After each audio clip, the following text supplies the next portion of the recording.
Ça va, Julien Coste? Ça va, toujours. Ben, je sais, toujours. T'es Ouais. très détente, hein? Ouais, Très moi posé, je me hein. prends pas, tu vois, je suis bien, je suis tranquille. Et ben, ça tombe très bien, Julien Coste, parce qu'ensemble, on est là avec ma communauté pour découvrir ta vraie histoire. Est-ce que tu te sens prêt à te confier sur ta vie, sur tes origines, sur celui que tu étais et qui nous permettra de comprendre qui tu es aujourd'hui Je en suis tout à fait prêt. en tant qu'homme, en tant Ouais. qu'influenceur? Ouais, Ouais. je suis prêt. Et à ben, te c'est dire parti tout. pour la vraie histoire de Julien Coste.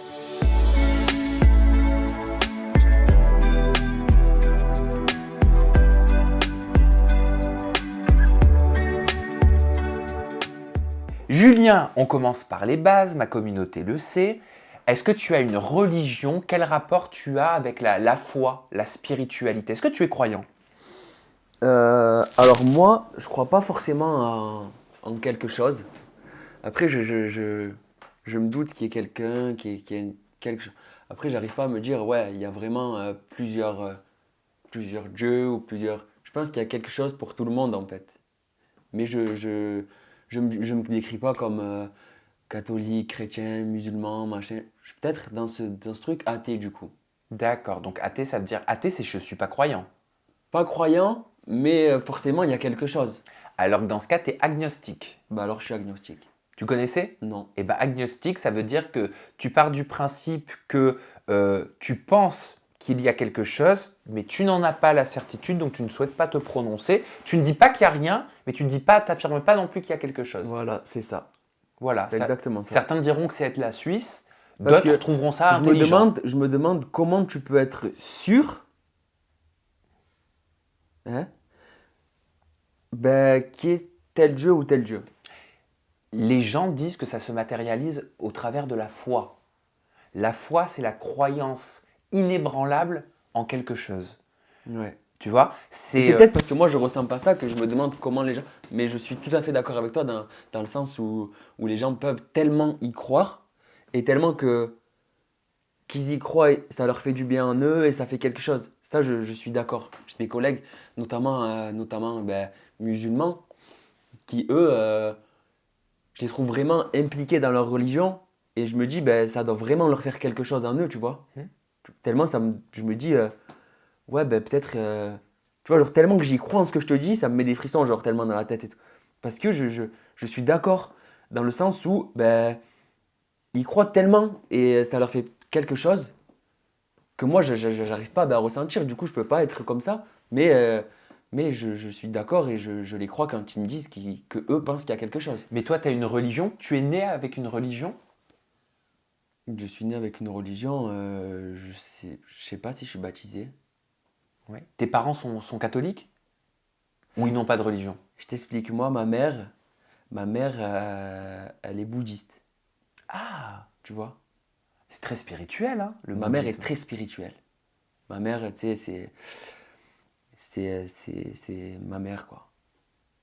Elle est dans les énergies. Tu sais, ma mère, elle est réflexologue. D'accord. Tu vois ce que c'est? Ça consiste en quoi exactement? Réflexologue, en fait, c'est une personne qui peut soigner des maladies en massant les nerfs des pieds. C'est très spiritueux. Il paraît que tout est lié. Ah, mais, et oui, et c'est impressionnant. Genre, moi, c'est impressionnant. Elle l'a fait à mes nièces qui étaient malades ou ça les a un peu, tu vois, ça les a guéries de ce qu'elles avaient. Ok. Et toi, tu es né dans quel cadre familial? Moi, en fait, si tu veux,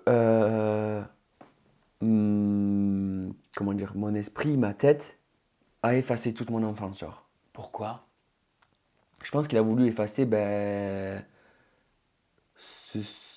bon, je dirais pas ce noir, en fait. Parce que j'ai pas une enfance très facile. Plutôt D'accord. très compliquée, on va dire. D'accord. Et ce que tu veux dire, c'est que ton être a Mhm. fait en sorte d'oublier une grande partie de Voilà. certaines périodes de ta vie que tu as vécues. Et tu sais, j'ai pas de souvenirs jusqu'à aller, mais 10 ans, même plus. Ah, quand même. Ah oui, oui, oui. Donc, tu as très peu de souvenirs de ta toute petite enfance. Mais j'en ai pas. Aucun. J'en ai pas. Mis à part quelques flashs. Comme quoi, par exemple, qu'est-ce que tu as qui te vient? Un flash, ben c'est un truc con, hein. Vraiment, c'est un flash que les gens, peut-être, ils se disent ah ouais, mais genre, il n'y a que ce flash. Mais il n'y a rien de Genre, en con, fait, ma Julien, mère, c'est ma ton mère, histoire. si tu veux, ouais, mais il faut comprendre, il faut que je t'explique le tout pour Alors, en arriver là. vas-y, on commence à le pourquoi et après Mhm. tu m'expliques pourquoi les flashs. Vas-y, je t'écoute. Alors, en fait, si tu veux, je vais t'expliquer. Quand j'avais 3 ans, Oui, des gens le savent qui suivent et tout, mon papa, il est décédé. d'accord. Donc là, ma maman, elle était enceinte de ma petite sœur. Ok. Mon grand frère avait 10 ans, parce qu'il a 6 ans de plus que moi. Et du coup, ma mère enceinte. Ils allaient se marier avec mon père. Enfin, je veux dire, tout était nickel, tu vois, comme une famille normale en fait. Et là, dis-toi, c'est même pas comme si c'était une maladie où tu sais que la personne va décéder, tu vois. C'est directement, euh, c'est directement en fait en allant au boulot. Tu sais, mon père, il allait au taf en moto et tout, et il était un peu fou en moto, tu vois. Enfin, genre, même moi, c'est pareil, genre, on aime bien, tu vois, les sensations et tout. Et en allant au boulot, ben, il a doublé, je crois, par la gauche, ouais, et il y avait une voiture qui tournait comme ça. Il s'est pris la voiture. Et en allant au travail, du coup, il est décédé, tu vois. Et ma mère, dis-toi, du coup, tu as tout ça qui arrive, genre, t'as l'enfant, t'as le mariage, tout se passe bien dans ta vie, t'as les amis avec tout le monde, enfin, tu vois, c'est... Et du jour au lendemain, prendre un choc comme ça, t'imagines? Bien sûr. Attends, mais c'est terrible, tu vois, t'es enceinte, tout se passe bien, tu te dis, voilà, je vais accoucher bientôt, tout va... Et là, bam, choc, c'est fini, genre, tout s'écroule, genre.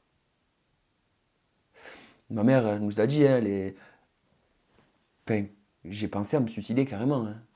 Ben, tu m'étonnes, attends, t'es enceinte, c'est compliqué, tu sais que tu vas être toute seule avec l'enfant, t'en as deux autres, euh, Bon, en voilà, fait, tous tes projets de vie tombent en miettes. tombe Tout en miettes. l'amour que tu Voilà, avais pour la personne, voilà, tu l'as, mais cette personne ne l'est plus, c'est n'est ça, plus là.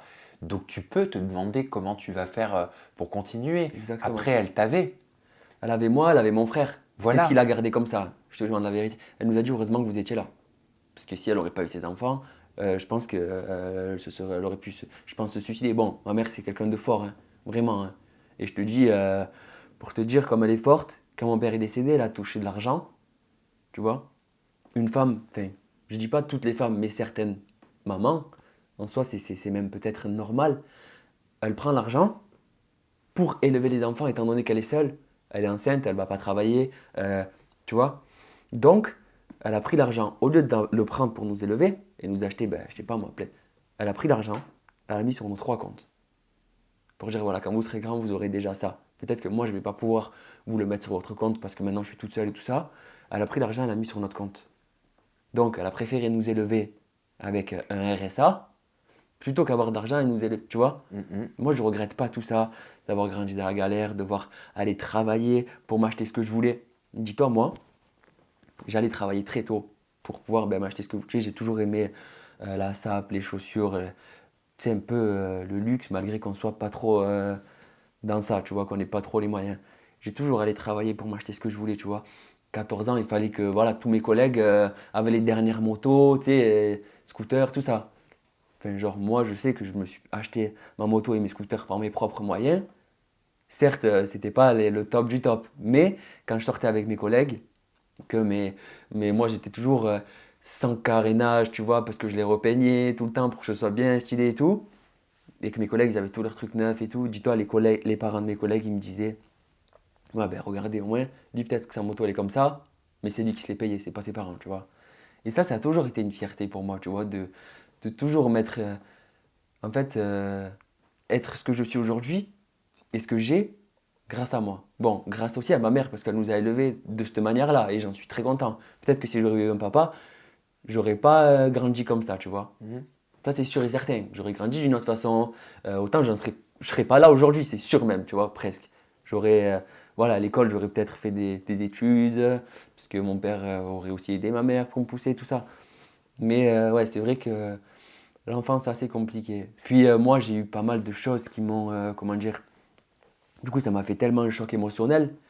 Je suis allé voir des psychologues. Bon, c'est normal, j'étais obligé en soi, hein. Toi, tu avais 3 ans quand c'est arrivé, c'est ça? Ouais, j'avais 3 ans, donc zéro souvenir, tu vois. Je me souviens pas avoir dit papa. C'est pour ça que le jour où je vais avoir un enfant et qu'il va me dire papa, tu vois, ça va me faire bizarre. Donc quand on te parle de ton propre père, Oui, c'est au travers des souvenirs que les uns ou les autres de ta famille te oui, racontent. et puis les gens, tu vois, mon père, c'était quelqu'un de.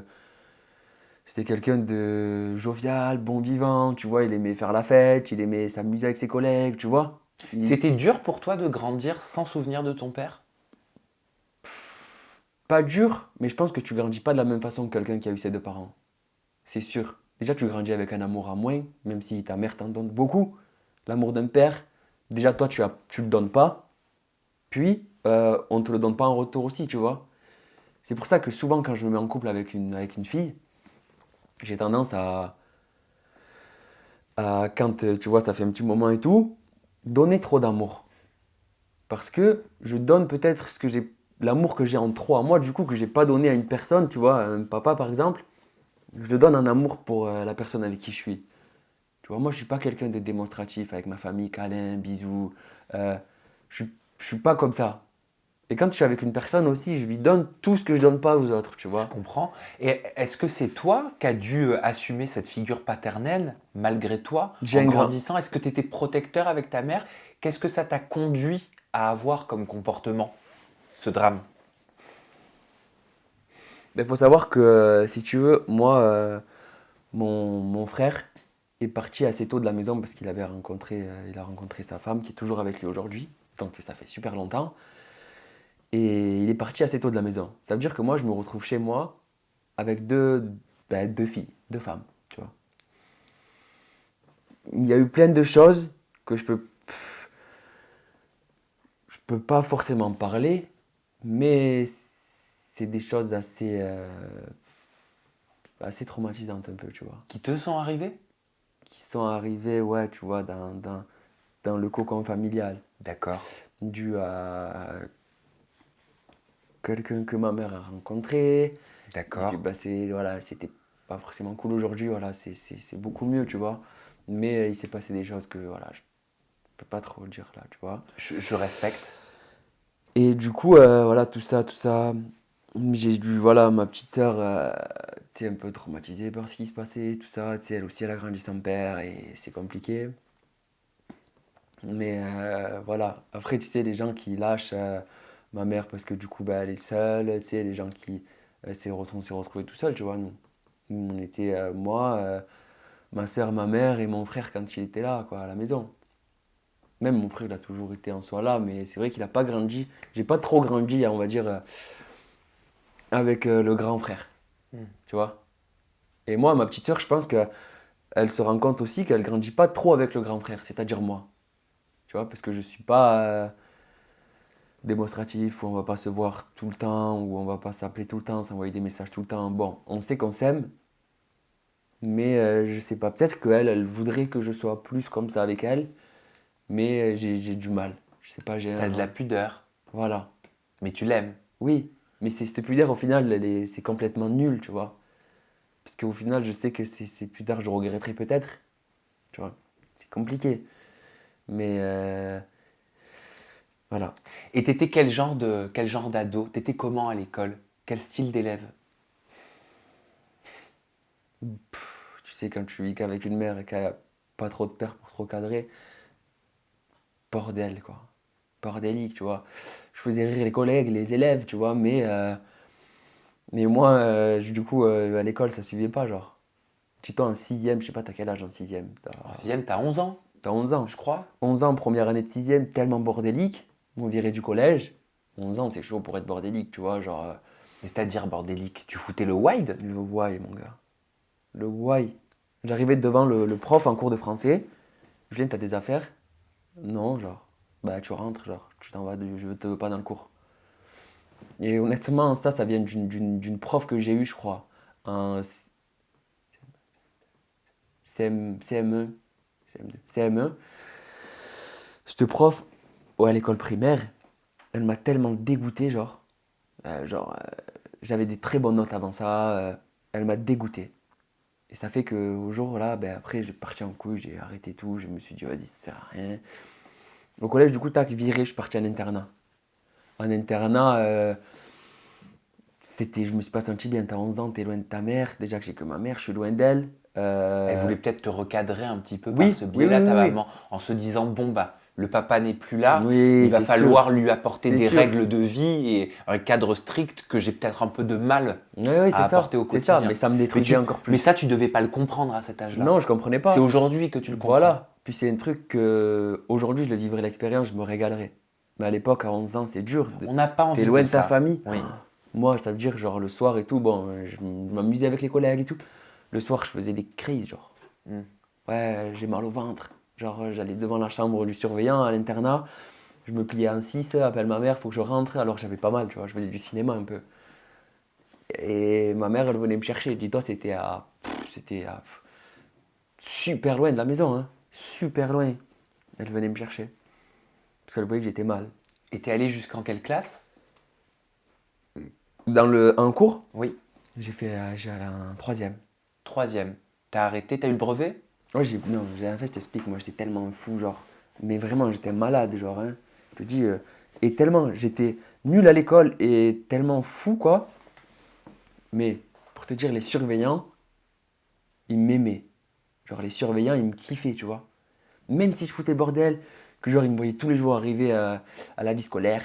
Ouais, Julien, Ah, la vie scolaire, ouais, j'avais oublié. ouais, Julien, t'es encore là et tout. Moi, tu sais, j'ai toujours été, genre, de bonne humeur chaque fois. Malgré que tout ce qui m'arrivait, tout ce qui m'arrive, toujours été de bonne humeur, tu vois.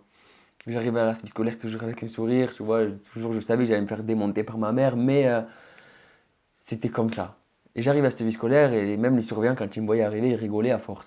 Et dis-toi, le jour du brevet, j'étais devant le collège, avec d'autres collègues, tu vois, qui eux avaient déjà eu leur truc et tout, parce que je suis souvent entraîné avec des gens plus grands que moi. Et au collège, voilà, j'étais devant le collège pour le brevet. Et il y avait une surveillante, tellement qu'elle m'aimait, elle est venue devant le collège, elle m'a dit Julien, s'il te plaît, viens faire l'épreuve, même si tu la réussis pas, viens. Elle pleurait. La surveillante, elle pleurait tellement parce qu'elle était dégoûtée que je ne sois pas allé faire le brevet. Tu vois? Elle me disait vas-y Julien, s'il te plaît, machin. Pleurer, moi ça me faisait de la peine et genre je pouvais pas lui dire ouais bah écoute je vais pas venir et tout. Du coup ouais, j'ai fait la première parce que je sais plus si c'était sur 1 ou 2 jours, je me rappelle plus, ou l'après-midi, j'y suis pas allé. Tu vois le matin et honnêtement je pouvais pas rester dans une salle tac et concentré sur une feuille et tout, j'arrivais pas. Je pouvais pas, il fallait que je travaille. Tu vois, j'étais manuel. Et résultat, tu t'es mis dans quoi après la troisième? Je suis parti faire un truc qui n'était rien à voir avec moi. Après la troisième, je suis parti faire un CAP de maçonnerie. Ouais. C'était la seule issue. Sinon, je faisais rien d'autre. La seule issue, en quelque sorte. Je suis parti là-bas, j'ai fait ça. J'ai tout donné pour l'avoir, même si ça me plaisait pas. Il fallait bien que j'ai quelque chose. Et j'ai fait ça. Pourquoi ça te plaisait pas? C'est les mains sales toute la journée. Je suis quelqu'un de tellement soigneux et genre avec moi-même perfectionniste que avoir les mains dans la galère toute la journée, être sale. Je pouvais pas. J'aimais pas, c'était quelque chose qui me plaisait pas, tu vois. Bon, ça te correspondait pas, hein. Exactement. Après tout, ça peut pas correspondre à tout le monde. Voilà. Ça correspond à d'autres. Eh oui. T'es allé sur quoi après la maçonnerie? Bah écoute, moi, tu sais, j'ai toujours eu des grands-parents qui avaient des bars, des boîtes de nuit. Enfin, mon grand-père, il a eu un dancing à l'époque, ça s'appelait. Il avait des bars, tout ça. Donc j'ai grandi un petit peu dans ce truc. Du coup, et ma mère, après, du coup, par la suite, elle a eu aussi un bar un petit peu. Du coup, j'étais tout le temps un peu baigné dans ça, quoi. Et je me suis dit, ben, écoute, je vais faire des saisons. Donc écoute, j'ai fait une première saison où sur mon CV, ben, j'ai marqué que j'avais travaillé avec ma famille, tout ça, donc c'est passé. Une première saison, tu sais, saison, c'est... En fait, mes premières saisons, c'est là où je me suis, on va dire, ouvert et où je me suis dit, ben, Julien, en fait, t'es cette personne. En tant que barman, c'est ça? Parce que j'étais avec d'autres jeunes qui étaient dans le même délire que moi, tu vois. Des gens qui se prenaient pas la tête et qui juste ils kiffaient, tu vois. Ils se régalaient, ils travaillaient, puis ils faisaient la fête et ils s'amusaient sans se prendre la tête. Sans avoir des engraines de merde, des trucs bidons. Donc voilà, j'ai fait ça et je me suis régalé une paire d'années. Et ouais, vraiment, j'ai passé mes meilleures années. Hein. Les saisons, c'est terrible. Et après, de là, au cours d'une saison, en plein milieu, on m'a contacté pour faire ce truc de modèle. Alors, C'était comment ça a commencé le mannequinat? Ben ça, c'était une petite élection. Du coup, écoute, moi, j'étais avec une fille où si je serais resté avec cette meuf, j'aurais pas fait tout ça. Et le destin a fait que c'était une fille où j'étais vraiment amoureux d'elle. Je crois que c'est la fille là, que j'ai aimée le plus, genre pour l'instant, c'est celle que j'ai aimée le plus. Et cette fille, du coup, je l'aimais vraiment et c'était vraiment compliqué, tu vois, de me décrocher d'elle, mis à part, bon, moi, je t'explique, j'étais avec elle, elle m'a fait des trucs genre, ouais, en mode, elle parlait avec son ex pendant qu'elle était avec moi, tellement que je l'aimais, je lui ai dit, écoute, va chez ta mère, réfléchis, si tu veux plus qu'on soit ensemble, tu me le dis, mais réfléchis un petit peu. Et je l'ai repris, en fait, je me suis remis avec elle, tu vois, tellement que j'étais amoureux, tu sais, l'amour, c'est chaud. On s'est remis ensemble, ça a reduré et tout. Et c'était une fille qui me correspondait, tu vois, et qui m'a fait grandir sur tellement de choses et qui m'a fait ouvrir les yeux sur aussi plein de choses. Jamais je lui dirais du mal, genre de mes ex, tu vois. Même si elle m'a fait un truc dans le dos ou quoi, je le saurais jamais au final, mais même si elle l'a fait, je ne dirais pas du mal. Et de là, moi, j'avais des doutes sur elle, sur le fait qu'elle faisait des choses. Elle travaillait aussi en saison, elle, dans un camping, et je voyais des choses qui me plaisaient pas, et voilà. Mais je lui disais, et elle me disait, non, mais t'es fou, il n'y a rien, nanana. Et au cours de cette saison, ben, voilà, on s'entendait plus trop, ça s'est terminé. Ça s'est terminé avec cette personne. C'était super compliqué, hein. Vraiment, pour moi, j'en ai énormément souffert. Heureusement, j'étais en saison d'ailleurs, que je voyais du monde, que j'étais avec mes collègues, que je travaillais avec mes collègues. C'est ce qui a fait que ça m'a sorti de cette galère. Tu vois? Parce que je voulais rester chez moi, hein. J'ai appelé mon patron, ouais. Franchement, là, je suis vraiment pas bien. Il m'est arrivé ça, ça, ça, je lui ai tout expliqué. Et lui, en tant que personne, il m'a compris. Il m'a dit, ouais, ok, si tu veux pas venir aujourd'hui, viens pas, nanana. Mais au final, je me rendais compte que d'être chez moi enfermé, C'était pire. c'est pire. C'est pire. Et je conseille à tous les gens qui se séparent et qui en souffrent de justement voir du monde et aller voir des gens. Parce que moi, j'étais derrière mon Faut bar. se faire violence, en Voilà. fait. Faut se forcer. J'étais derrière mon bar et t'as pas le temps en fait de penser à ça. Non. Tu parles avec tes clients et tu parles de leur vie à eux et c'est ça qui est bien. Tu vois, et c'est ça. Et moi, ça m'intéresse, la vie des gens, comment ils sont dans leur vie, ce qu'ils vivent. J'aime bien m'intéresser aux gens, tu vois, je suis sociable et j'aime bien ça. Et ça me faisait du bien. Et du coup, j'allais au taf, même si quand je rentrais, c'était très compliqué. C'était super dur, j'en ai souffert beaucoup. Mais ça m'a fait comprendre ce que c'était l'amour, tu vois. Et vraiment, c'est un truc de malade et c'est les gens qui croient pas en l'amour, tu sais, il y en a plein, hein. Moi, j'ai parlé avec plein de filles qui m'ont dit, ah, je crois plus en ça, ça n'existe pas. Et vraiment, l'amour, ça existe et c'est tellement beau. Vraiment, hein. C'est un truc de malade. Et de là, voilà, moi, la saison, au cours de cette saison, je me suis séparé d'elle. J'habitais du coup au camping, on a lâché l'appartement, tout ça. J'habitais au camping pour être encore plus, tu vois, avec mes collègues du camping et pour encore moins avoir de soucis. Et de là, on me contacte pour faire ce truc de mode. Et je me dis, ah ouais, putain, terrible et tout, ça peut être une bonne expérience, tu vois. Je remplis les papiers, j'envoie, vas-y, ben, c'est bon, t'es sélectionné, tu viens, tu vas faire le truc. Donc j'avais pris un jour, à un moment donné, j'avais pris un soir. J'étais allé faire sélection, les collègues étaient venus, tout ça, nana. Je m'étais fait prêter des vêtements par une boutique sur là où j'habite pour justement avoir le truc et tout. Et là, je fais cette élection, tout se passe bien, c'était genre trop cool et tout. Et genre, je gagne un titre en gros. Et après, sur les réseaux, il y a un gars qui habite à Paris qui, du coup, m'a dit, bah écoute, viens. Viens, moi, je peux te proposer des choses et tout ça. Je suis monté à Paris sans connaître la personne. Parce que tu sais, moi, je me dis, allez, vas-y, ainsi va la vie, tu verras ce qui se passe. Autant tu montes, il n'y a personne, ou autant tu montes, la personne ne te répond plus, tu es à Paris, ben. Oui, autant faut faire attention, ça peut être des fous aussi, hein. Oui, ça peut être des À fous. ne pas conseiller. À ne pas conseiller. Mais quand même à conseiller, parce que c'est une expérience de malade. À conseiller en vérifiant. Voilà. Mais moi, je suis monté sans rien vérifier, hein. On m'a dit, fais attention, nanana, nanana, je suis monté. Je suis arrivé devant, la personne, elle m'a dit, elle m'a accueilli et tout. J'aurais pu monter, hein. Il n'y aurait personne. Je m'en fous, en soi, je serais monté, j'aurais vu que c'était faux. Je prends mon billet, je redescends. Mais je suis banni, c'est passé. Donc du coup, j'ai fait un défilé avec cette personne, tac, le défilé s'est super bien passé. De là, j'ai été contacté par des photographes, faire des shootings, nana, après des agences. Et ben, il avère que ça ait marché. Les agences, ça a marché, plein de choses ont marché. Les réseaux, ça a commencé à bien marcher aussi, tac. Et après, ben voilà, moi je me débrouillais, je vivais avec ça en soi. Le soir, je travaillais en boîte ici à Paris. Et la journée, je faisais ce que j'avais à faire dans le mannequinat, quoi. Donc voilà, et j'en suis arrivé là grâce à ça, on va dire. Du coup, pour revenir au flash que tu m'avais demandé. Mais attends, on était parti de là. On Tout était à l'heure, mais parti t'as de là. raison. T'as vu jusqu'où on est allé alors que t'allais nous parler de ton flash? Ouais. Eh ben vas-y. En fait, si tu veux, mon flash, c'est que ma mère, elle s'était mise du coup avec un mec. Bon, longtemps après que mon père soit décédé, tu vois, elle avait essayé de refaire sa vie. Avec une personne que, au jour d'aujourd'hui, genre, c'est une personne que j'apprécie et que, genre, j'aurai dans mon cœur toute ma vie. Tu vois. C'est un Algérien, il s'appelle Nasser. C'était. Genre, c'est ma famille. Il fait partie de ma famille. Au jour d'aujourd'hui, tu vois, c'est Ramadan, c'est ci, c'est ça, j'ai toujours viens manger avec nous, machin. Il a fait venir une femme, du coup, tu sais, et du bled et tout. Il est marié avec elle, il a un enfant avec elle. Aujourd'hui, cet enfant, genre, je le vois pas souvent. Mais quand il m'appelle et il me dit, genre, même si c'est un rigolo, viens voir ton petit frère, tu vois. Tu sais. Et ça, c'est trop bien. Même si on se contacte pas, quoi. Ça fait peut-être 1 an, 2 ans, je lui ai pas parlé. Mais je sais qu'il pense à moi et je pense aussi à lui régulièrement, tu vois. Et le flash que j'ai, c'est un jour, il était rentré à la maison, il avait ramené un bébé Rottweiler, genre, un chien. Et moi, j'étais sorti de la douche et je l'ai vu arriver avec ce chien et je le vois arriver avec ce chien, en fait. Mon flash, c'est que je le vois rentrer avec ce chien.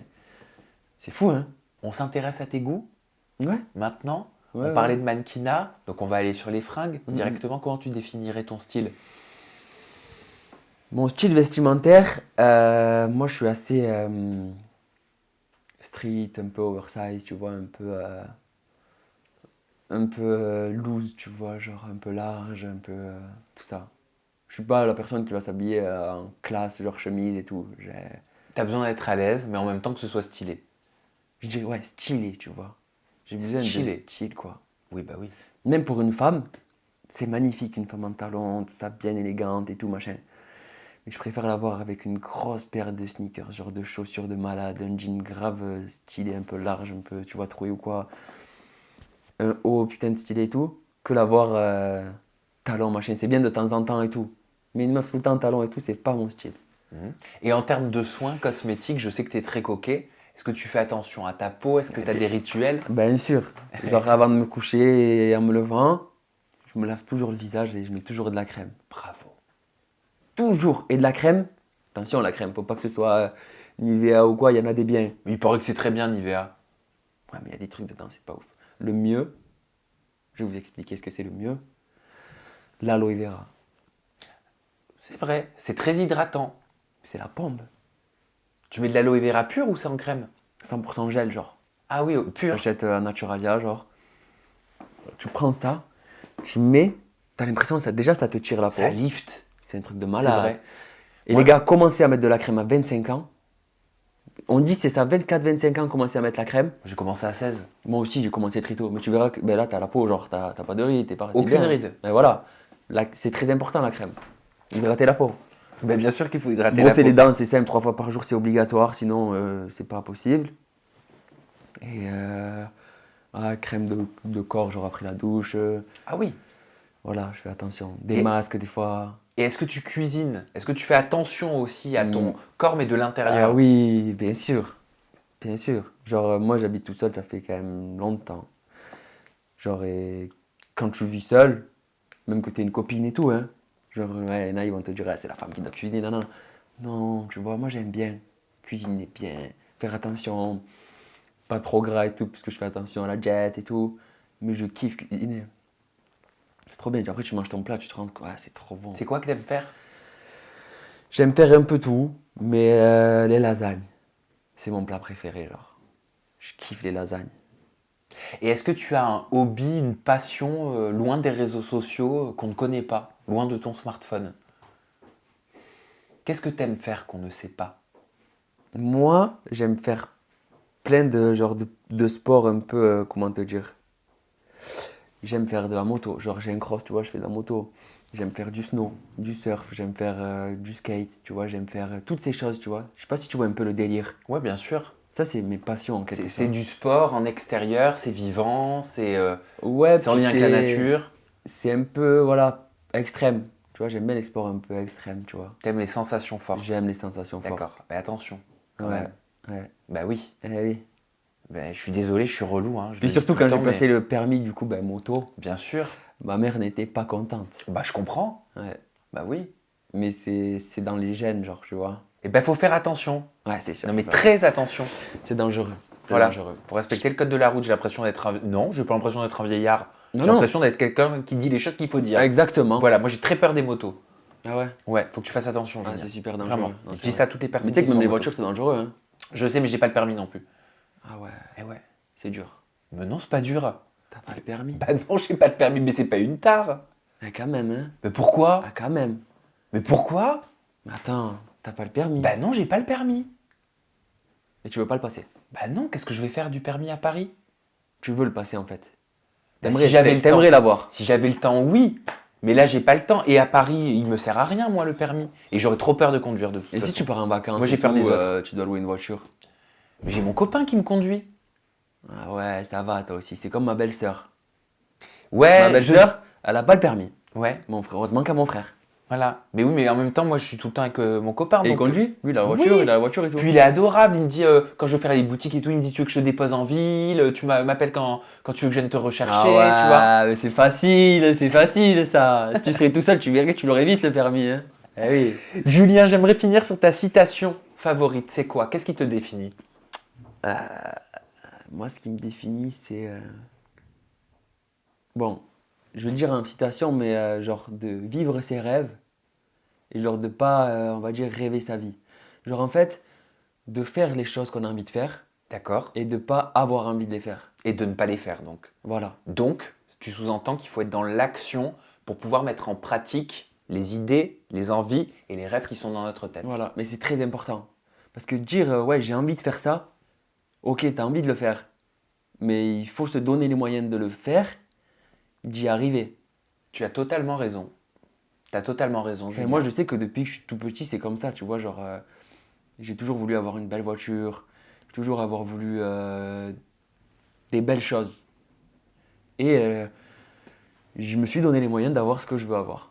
Bien sûr. C'est pareil, c'est aussi valable pour le spirituel. Voilà. Quand on veut aller bien, parce que c'est vrai que souvent on prend en exemple le matériel, et c'est vrai, les belles choses, c'est agréable, on va pas dire le contraire, mais tout ce qui n'est pas matériel et qui est aussi du domaine du bonheur, de la positivité, de se sentir bien, on peut aussi appliquer le conseil que tu nous as donné au travers de ta citation. Ah oui, mais après, ça c'est un autre truc, il y a plein de choses à faire pour se sentir bien. Il y a plein de choses à faire, genre. Voilà, se relaxer, faire de la relaxation, des trucs, machin. Je fais pas, j'en ai pas forcément besoin, mais ma mère, elle est à fond.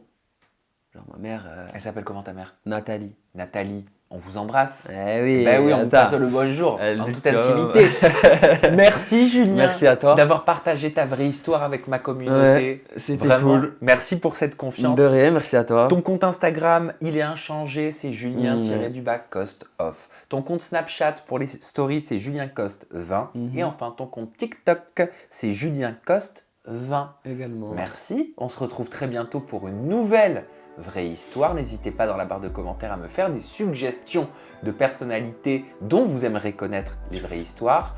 Prenez soin de vous et restez positifs. À bientôt. Bye bye.